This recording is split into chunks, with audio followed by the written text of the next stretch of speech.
Hello, my name is Jana Tabak and I'm a PhD candidate at the Institute of International Relations of PUC-Rio. This is Carlos Vilalta of Center for Research and Education in Mexico City, and today we will start the HASOW series of interviews. Hi Carlos. Hello. What are the current developments and main patterns of violence in Mexico City? First of all, we have to say that it is much lower than people expect, and it is actually much lower than historically we've seen. We are in really historical lows. But now violence is very different than we used to have 30 or 40 or 50 years ago. Now violence nowadays in Mexico is organized, is committed by criminal organizations. It attempts or tries to attack the stability of the state. It is associated with narco trafficking. And we didn't have this type of violence prior to probably 2006 or 2007. Historically speaking, we would have robbery, larceny, theft, stuff like this, some homicide rates, but nothing compared to what we have nowadays. But still, thinking historically, we are in really historical lows in terms of criminal violence, particularly homicidal violence. Okay, good. People here in Brazil talk a lot about the drug war in Mexico. Is it really like this? Is it really a war? It doesn't comply with the definition of a classical definition of a war, but it is a direct confrontation with criminal organizations. And another thing that we have to put an emphasis is what are the motivations of these confrontations. And as I said before, these are committed by criminal organizations.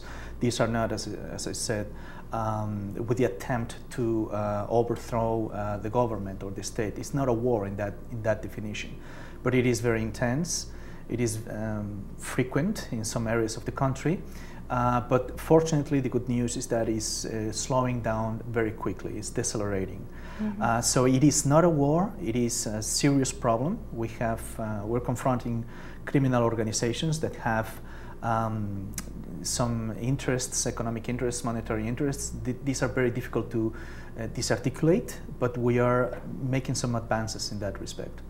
We know that you've done some research on criminal violence in Ciudad Juarez. Could you tell us a little bit about it, please? Sure. In 2009, I started to collaborate with an NGO, the Mesa de Seguridad of Ciudad Juarez, and they were asking for some advisory in terms of how to create indicators, how to conduct the statistics, and also in the teaching of statistics. So that has been my involvement with the organization since 2009. But more recently, we conducted a study with Robert Muga on what were the protective factors and the risk factors in Ciudad Juarez in terms of trying to answer a very important theoretical and empirical and public policy question, which is how things can get so bad so quickly, which is what happened in Ciudad Juarez.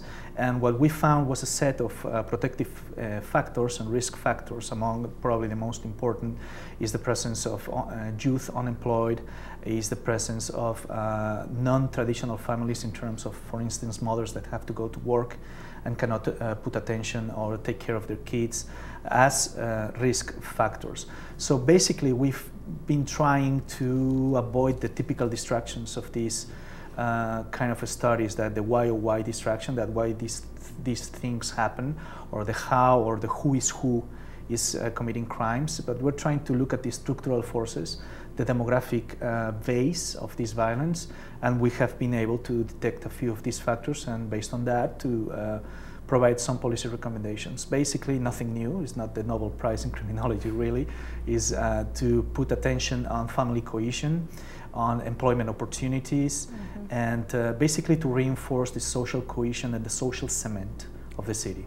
Okay, thank you, Carlos. The HASOW series continues next week. Learn more about the project at hasow.org.